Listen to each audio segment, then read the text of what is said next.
Europe में अगला महत्वपूर्ण देश है इटली। ठीक है, इटली के बारे में हम लोग डिटेल पढ़े, उसके पहले इसकी थोड़ी सी हम लोग ज्योग्राफी देख लेते हैं। ये एक रफ स्केच हमने मैप बनाया हुआ है इटली का। इसमें एज यूजुअल हम लोग सबसे पहले उसके आसपास की वाटर बॉडी देखेंगे। तो वाटर बॉडी में हम यहाँ देखते हैं गल्फ ऑफ जेनेवा।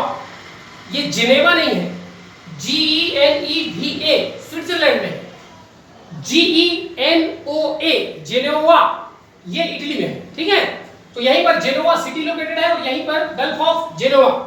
उसके नीचे लिगुरियन सी, फिर टायरेनियन सी, उसके और नीचे आ जाए तो ये आपका पूरा मिलता है मेडिटेरेनियन सी, आयोनियन सी, एड्रियाटिक सी और फिर गल्फ ऑफ वेनिस। ठीक है, तो ये इंपॉर्टेंट वाटर बॉडीज। अब देखते हैं स्ट्रेट, दो महत्वपूर्ण स्ट्रेट है। स्ट्रेट ऑफ मैसीना, मैसीना की जल संधि जो कि टायरेनियन सी को आयोनियन सी से जोड़ती है और इटली को, इटली के सिसिली आइलैंड को इटली के मेनलैंड से अलग कर देती है। दूसरा है strait of Otranto, strait of Otranto Ionian sea को एड्रियाटिक सी से जोड़ती है। ठीक है, और अगर इटली को फ्रांस से अलग करती है, उधर उसके आगे फिर फ्रांस का एक वाटर बॉडी, फ्रांस नहीं, ऑस्ट्रिया एक कंट्री है, उससे अलग करती है। ठीक है, ये एक और गल्फ है, गल्फ ऑफ ट्रेंटो, TRANTO, ट्रेंटो, उसी के नाम पर ये हो गया ओट्रेंटो। तो ये इंपॉर्टेंट वाटर बॉडीज और स्ट्रेट हो गए। अब हम देखते हैं कौन कौन से कंट्रीज के साथ ये लैंड बॉर्डर बनाता है। तो यहां फ्रांस, स्विट्जरलैंड, ऑस्ट्रिया, स्लोवेनिया, फिर एक छोटा सा कंट्री है जो कि इटली के अंदर स्थित है, सैन मैरिनो, और उसके बाद एक और छोटा कंट्री है वेटिकन सिटी। ठीक, तो ये सारी जानकारी हमको यहां समझ में आती है। ठीक है, कुछ आइलैंड्स भी हैं इसके आसपास। सबसे बड़ा आइलैंड मेडिटेरेनियन सी में जो कि इटली का है, सर्डानिया आइलैंड। फिर यहां पर एल्वा आइलैंड, CI। ठीक है, CI का मतलब है किपारी आइलैंड। ठीक है, यहां पर फुल फॉर्म लिखा होगा CI का, सिपारी आइलैंड। फिर यह है लिपारी आइलैंड और यह है सिसिली आइलैंड। ठीक है, ये इंपॉर्टेंट कुछ आइलैंड्स हैं जो कि इटली के पार्ट हैं। अब यहां पर हमने आइलैंड्स भी देख लिया। अब हम देखते हैं कुछ इंपॉर्टेंट जो है इसकी रिवर्स। ठीक है, रिवर दो है। एक इंपॉर्टेंट रिवर यहां बहती है, छोटा सा है, उसको बनाया नहीं मैंने यहां, लेकिन यहां से निकल करके और यहां जाकर के जो है पो रिवर। ठीक है, तो यहां एक रिवर बहती है लोम्बार्डी प्लान में, पो रिवर, PO, पो। ठीक है, दूसरी एक इंपॉर्टेंट रिवर है टाइबर रिवर। ये टाइबर रिवर के आसपास ही वेटिकन सिटी और रोम लोकेटेड है। ठीक है, तो ये दो इंपॉर्टेंट रिवर हो गए। अब हम देखते हैं माउंटेन्स। माउंटेन में एक बहुत फेमस माउंटेन है एपेनाइन माउंटेन। अब आपको कंफ्यूज नहीं होना है, पेनाइन माउंटेन में ऑलरेडी बताया था इंग्लैंड में है और एपेनाइन माउंटेन इटली में है। ठीक है, तो ये आपका इंपॉर्टेंट यहां पर ये माउंटेन हो गया। एक इंपॉर्टेंट मैदानी क्षेत्र है यहां पर लोम्बार्डी प्लेन, जो कि एग्रीकल्चर और इंडस्ट्री दोनों के लिए इटली का सबसे बड़ा हब है। ठीक है, यहां पर राइस, बीट इत्यादि का एग्रीकल्चर होता है। साथ में यहां पर जो बड़े बड़े इंडस्ट्रियल सिटीज हैं वो भी इसी लोम्बार्डी प्लान में बसे हुए हैं। ठीक है, जैसे वेनिस है, M फॉर मिलान है, तो ये तमाम चीजें। ठीक, अब कुछ महत्वपूर्ण सिटीज देख लेते हैं। एक सिटी है तुरिन, जेनोवा, रोम। फिर ये एक ट्रायंगल बना हुआ है। ट्रायंगल का मतलब है माउंट विसुवियस। ठीक है, एक एक्टिव वोल्केनो है माउंट विसुवियस। एक सिटी है नेपल्स। फिर ये सिपारी आइलैंड, ये लिपारी आइलैंड। यहां पर सिसिली में एक जो है वोल्केनिक आइलैंड है, यहां पर वोल्केनिक वो है माउंटेन है माउंट एटना। ठीक, और लिपारी आइलैंड में एक वोल्केनिक माउंटेन है जिसका नाम है माउंट स्ट्रोम्बोली। ठीक है, तो ये सारे माउंट वगैरह को आपको ध्यान रखना है। फिर हम लोग यहां देखते हैं नेपल्स हो गया।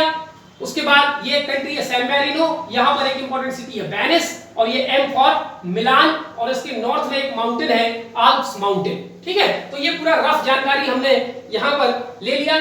तो आपको अपने एटलस में मैपिंग के साथ देखना है कौन कौन सी वाटर बॉडीज के आसपास है, कौन कौन से कंट्रीज के साथ ये अपना लैंड बॉर्डर शेयर करता है, माउंटेन्स और रिवर्स, गल्फ, स्ट्रेट, ये तमाम जानकारी आपको लेनी है। चलिए अब हम वापस आते हैं इसके बेसिक इंफॉर्मेशन पर। Italy only country of Europe where rice is cultivated. आपको ध्यान रखना है यूरोप का एकमात्र देश है जहां चावल की खेती होती है, राइस की खेती होती है। राइस की खेती क्यों होती है कि वहां एलुवियल सॉइल पाया जाता है, तो राइस इज कल्टीवेटेड। कहां पर होती है राइस की खेती? अलोंग पो रिवर। यहां मैंने आपको बताया लोम्बार्डी प्लेन में यहां एक रिवर बहती है पो रिवर, इसी पो रिवर के आसपास एलुवियल सॉइल होती है, वहां पर राइस की कल्टीवेशन जो है वो किया जाता है। ठीक है, इसीलिए पो रिवर को कहते हैं Ganga of Italy. Ganga of Italy क्यों कहते हैं? वहां नहाने से पाप कम हो जाते हैं, ऐसा नहीं। जैसे भारत में गंगा के किनारे धान की खेती होती है, राइस की कल्टीवेशन होता है, उसी प्रकार इटली में भी पो नदी के किनारे राइस का कल्टीवेशन होता है, इसलिए इसको जो है गंगा ऑफ इटली कहते हैं। तो गंगा में दो इंपॉर्टेंट बातें हैं। गंगा नदी के किनारे भारत के बड़े बड़े इंडस्ट्रियल टाउन, कानपुर, लखनऊ, ये तमाम चीजें हैं, कानपुर, पटना, ठीक है, इलाहाबाद, ये तमाम इंडस्ट्रियल रीजन है, बड़े बड़े शहर हैं और वहां पर राइस की कल्टीवेशन होता है। ये तीनों चीज यहां पाई जाती है। पो नदी के किनारे बड़े बड़े शहर लोकेटेड है, इंडस्ट्रीज लोकेटेड है और राइस कल्टीवेशन होता है। That's why Po river of Italy is known as Ganga of Italy. ये जो कंट्री है पूरा आप देख सकते हैं बूट शेप पेनिनसुला कंट्री है, ये बूट शेप्ड है, ठीक है, और तीन तरफ से वाटर बॉडी से घिरा है, यहां वाटर बॉडी, यहां वाटर बॉडी, यहां वाटर बॉडी। तो ये बूट शेप पेनिनसुला कंट्री है, बूट माने जूता, ठीक है। अब कुछ इसके इंपॉर्टेंट सिटीज देखते हैं। रोम टाइगर नदी के किनारे पर लोकेटेड है, ठीक है, कैपिटल एंड हिस्टोरिकल सिटी। ये जो रोम है ये कैपिटल है इटली की और हिस्टोरिकल सिटी है जहां पर रोमन सिविलाइजेशन, बड़ी प्राचीनतम सभ्यताओं में से एक रोमन सिविलाइजेशन का यहां पर जन्म हुआ था, ठीक है। तो पहले पूरा रोमन एम्पायर हुआ करता था, तो ये रोम उसका जो है हेडक्वार्टर था। Known as city of seven hills, Rome का उपनाम है सिटी ऑफ सेवन हिल्स, हो सकता है छोटी छोटी 6-7 पहाड़ियां हों वहां पर, ठीक है। वेनिस एक इंपॉर्टेंट सिटी है, ठीक है, इसका भी हिस्ट्री में बड़ा इंपॉर्टेंट है। यहाँ के व्यापारी पूरी दुनिया में घूमा करते थे और वेनिस से कई व्यापारी मार्को पोलो टाइप के भारत भी आए, ठीक है। तो वेनिस क्वीन ऑफ एड्रियाटिक और आर्ट एंड क्राफ्ट का इटली में सबसे बड़ा सेंटर है। नेपल्स ये है, ये नेपल्स, यहां पर wine and food processing industry located है। मिलान अलोंग पो रिवर, ये मिलान है, यहां से पो रिवर गुजरती है, तो पो रिवर के आसपास लोकेटेड है। Known as Manchester of Italy, यानी यहां पर कॉटन टेक्सटाइल काफी इंडस्ट्री यहां पर डेवलप है, इसलिए मैनचेस्टर ऑफ इटली बोला जाता है। तुरिन ऑटोमोबाइल इंडस्ट्री और आयरन स्टील इंडस्ट्री यहां पर डेवलप्ड है, इसलिए इसको डेट्रॉइट ऑफ इटली कहा जाता है। सिसिली आइलैंड, ये एक वोल्केनिक आइलैंड है, ठीक है। यहां पर 2-3 सिटीज इंपॉर्टेंट लोकेटेड है जिनका नाम हमें जानना जरूरी नहीं है, लेकिन ओवरऑल सिसिली आइलैंड में पेट्रोकेमिकल इंडस्ट्री लोकेटेड है, यहां पर पेट्रोलियम वगैरह पाए जाते हैं, तो पेट्रोकेमिकल इंडस्ट्री यहां पर स्थापित की गई। एल्वा आइलैंड, यहां पर आयरन ओर रिजर्व मिलता है, ठीक है। लिपारी आइलैंड है और इस आइलैंड में एक माउंट स्ट्रोम्बोली लोकेटेड है, माउंट स्ट्रोम्बोली, जिसको known as lighthouse of Mediterranean, ठीक है, जिसे भूमध्य सागर का प्रकाश स्तंभ कहते हैं, ठीक है। Vatican city headquarter of pope, ठीक है, पूरी दुनिया में जो पोप होता है क्रिश्चियनिटी का सबसे बड़ा धर्मगुरु, उसका हेडक्वार्टर वेटिकन सिटी में है। वेटिकन सिटी में कोई आम जनता नहीं रहती, वहां पर पोप और उससे रिलेटेड उसके जो कर्मचारी लोग हैं, 1000 के आसपास इसकी केवल जनसंख्या है, वही रहते हैं, और पूरा वहां पर जो रूल्स वगैरह चलता है वो पूरा चर्च का चलता है, पोप का चलता है, वहां पर कोई ऐसा लीगल जो आधुनिक नियम कानून है वो सब यहां पर नहीं चलता। कार ब्रांड्स, इटली के कुछ फेमस कार ब्रांड है, फेरारी, लैम्बोर्गिनी, अल्टा रोमियो, ठीक है, ये फेमस कार ब्रांड्स। अब ये तमाम जानकारी हो गई, इसके बाद हम देखते हैं मेजर डिस्कवरीज। इटली ने कौन कौन से मेजर डिस्कवरी किए? नंबर 1 एनीमोमीटर, जो कि विंड की डायरेक्शन और स्पीड का पता करने के लिए एक इंस्ट्रूमेंट है। ऑटोमेटिक राइफल, बैंकिंग की शुरुआत, ये जो मॉडर्न बैंकिंग हम लोग देखते हैं उसकी शुरुआत इटली से मानी जाती है। बैरोमीटर, टॉरिसेली ने बैरोमीटर की खोज की, ठीक है, जो कि इटालियन थे। इसके बाद में इलेक्ट्रोकेमिकल बैटरी, वो जो इलेक्ट्रोकेमिकल बैटरी हम लोग यूज करते हैं, सेल जिसको कहते हैं। Calculator, MPEG moving picture expert group, जो पिक्चर का फॉर्मेट आता है MP4, MPEG, ठीक है, इस प्रकार के जो पिक्चर के फॉर्मेट आते हैं वीडियोस वगैरह के। इसके अलावा पियानो की खोज इटली में हुई, रेडियो की खोज इटली में हुई, और रेडियो वेव्स की खोज भी इटली में हुई। मार्कोनी ने रेडियो वेव्स की खोज की थी, और रेडियो से रिलेटेड RFID, ठीक है, रेडियो फ्रीक्वेंसी आइडेंटिटी कार्ड या आइडेंटिफिकेशन, RFID, ये तमाम चीजों की खोज इटली में हुई। अब कुछ फेमस पर्सनालिटीज देखते हैं इटली की। फेमस पर्सनालिटीज में बेनिटो मुसोलिनी पहला पॉलिटिशियन था और फांसीवाद का जनक, फासिज्म, फाउंडर ऑफ फासिज्म। तो फासिज्म का संबंध या फांसीवाद का संबंध इटली से है। तो फांसीवाद की उत्पत्ति इटली में हुई, जिसको जन्म देने वाले व्यक्ति थे मुसोलिनी। ठीक है, जर्मनी में नाजीवाद, जिसके जन्मदाता थे हिटलर, और इटली में मुसोलिनी, जो जन्मदाता थे फांसीवाद के, और दोनों में गहरी मित्रता थी। फिर है जूलियस सीजर, ये भी पॉलिटिशियन थे। मार्को पोलो, मार्को पोलो एक एक्सप्लोरर थे, ट्रेडर थे।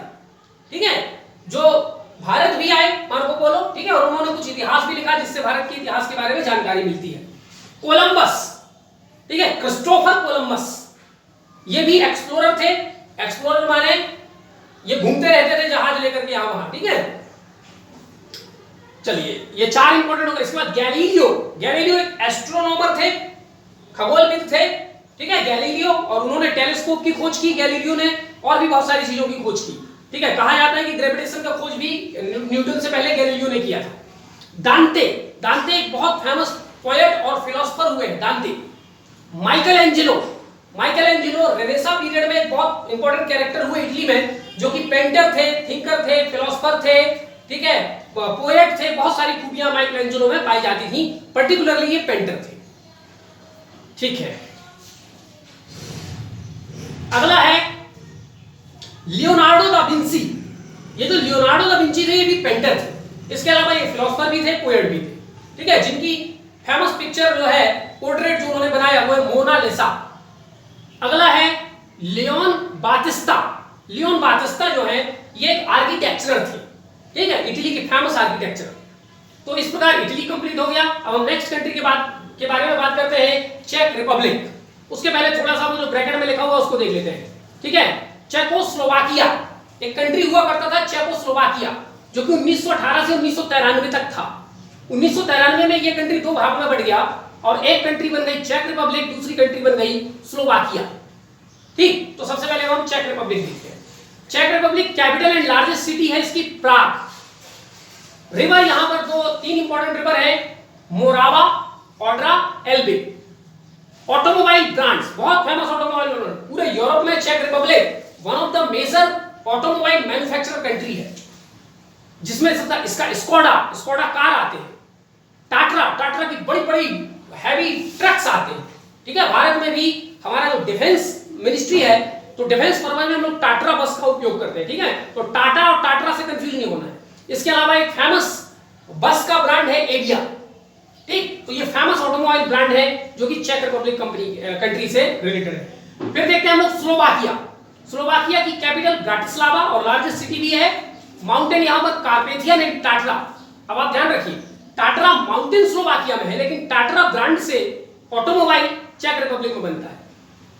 स्लोवाकिया और यूक्रेन, ये दो देश यूरोप के कास्ट टोपोग्राफी के लिए बहुत फेमस है। कास्ट टोपोग्राफी माने चूना युक्त पत्थर से बनी हुई स्थलाकृतियां, जो कि हम लोग इसके पहले ज्योग्राफी में पढ़ चुके हैं। ठीक है, जिसमें स्टैलेक्टाइट, स्टैलेग्माइट जैसी स्थलाकृतियां पाई जाती हैं। ठीक है, तो स्लोवाकिया में भी 100 से ऊपर केव एंड केवर्न्स, यानी गुफा और छोटी छोटी गुफाएं पाई जाती हैं, जो कि चूना पत्थर से निर्मित है। और जब उसके अंदर आप प्रवेश करेंगे, तो आपको स्टैलेग्माइट, स्टैलेक्टाइट जैसी कास्ट टोपोग्राफी वहां पर देखने को मिलेगी। इसके अलावा स्लोवाकिया के बारे में जानकारी, world's largest producer of car per capita, यानी संसार में अगर हम देखें तो प्रति व्यक्ति कितने कार कौन देश बनाता है, उस रैंकिंग में स्लोवाकिया वर्ल्ड्स का लार्जेस्ट है। हालांकि इसका अपना कोई डोमेस्टिक मैन्युफैक्चरिंग का कार ब्रांड फेमस नहीं है। यहां पर वही जो है जर्मनी के कार ब्रांड्स, जापान के कार ब्रांड्स, ये तमाम कार ब्रांड्स वहां जाकर के अपना मैन्युफैक्चरिंग प्लांट लगाए हैं और वो मैन्युफैक्चरिंग करते हैं। ठीक है, ये स्लोवाकिया। ठीक, अब हम नीचे जगह बची थी, तो हम लोग और थोड़ा सा इसको यूटिलाइज करते हैं। फेमस कार ब्रांड्स, कार के फेमस ब्रांड्स और उनका संबंध किस देश से है, इसको हम लोग जान लेते हैं। ठीक है, क्योंकि फिर अब आगे जब हम एशिया वगैरह जब पढ़ेंगे, तो उसमें जापान, साउथ कोरिया के कार ब्रांड्स का डिस्कशन हम वहां नहीं करेंगे, हम यहीं पर देख लेते हैं। तो फेमस कार ब्रांड्स में सबसे पहले हम लोग देखते हैं जापान। बाकी तो देख चुके हैं इसके पहले। ठीक है, यूरोप में हम लोग देखे जा रहे हैं। जापान में फेमस कार ब्रांड है डेटसन, दूसरा होंडा, तीसरा इन्फिनिटी, चौथा लेक्सस, पांचवा माज्दा। ठीक है। भारत की एक स्वराज कंपनी है और जापान की एक माजदा कंपनी, दोनों मिलकर के स्वराज माजदा नाम से जो है छोटे छोटे 407 और ट्रक वगैरह, टेम्पो वगैरह बनाते हैं। फिर मित्सुबिशी, निशान, सुजुकी, टोयोटा, ये फेमस कार ब्रांड्स हैं और ये सारे कार ब्रांड्स वगैरह हमें अपने यहाँ देखने को मिलते हैं। ये सब जापान के हैं। चाइना का कार ब्रांड्स है चेरी, FAW, डोंगफेंग और भी बहुत सारे। इस समय पूरी दुनिया में सबसे बड़ा ऑटोमोबाइल हब जो है वो चाइना बना हुआ है। फिर है साउथ कोरिया। साउथ कोरिया की फेमस कार ब्रांड्स है हुंडई और किया, और ये दोनों हमारे यहां मिलते हैं। मलेशिया की एक फेमस कार ब्रांड है प्रोटोन। पाकिस्तान की जो कार ब्रांड्स है यूनाइटेड मोटर्स, और यूएसए की कार ब्रांड्स है तो वहां पर एक कंपनी है यूएसए की GM यानी कि जनरल मोटर्स। और जनरल मोटर्स की दो फेमस कार ब्रांड हैं, एक है कैडिलैक, बहुत फेमस लंबी गाड़ी होती है, और दूसरा सेवरोलेट। ठीक, ये दो कार ब्रांड। इसके अलावा फिएट और फोर्ड भी यूएसए की कार ब्रांड्स हैं। रसिया की car brands GAZ and UAZ, गाज एंड युआज। इसके अलावा लाडा बहुत फेमस कार ब्रांड है रसिया की। और यूके के कार ब्रांड इसके पहले हम पढ़ चुके थे, लैंड रोवर, ठीक है, ये तमाम चीजें। एक छूट गया था, एम्बेसडर जो है वो एक फेमस कार ब्रांड है जो कि यूके की है, ठीक है। चलिए, जो कि आजकल मुंबई वगैरह में उसको ऑटो के रूप में उसका उपयोग किया जाता है। तो ये तमाम जानकारी हो गई। अब नेक्स्ट वीडियो में हम लोग कुछ और 2-3 कंट्री अगर बचे हैं, जैसे थोड़ा सा जानकारी हम लोग ग्रीस के बारे में लेंगे, थोड़ा सा स्लोवानिया, बेलारूस, ठीक है। तो ऐसे 2-2, 4-4 लाइन की जानकारी लेते हुए हम लोग यूरोप जो है वो एंड अप करेंगे, ठीक है। Thank you.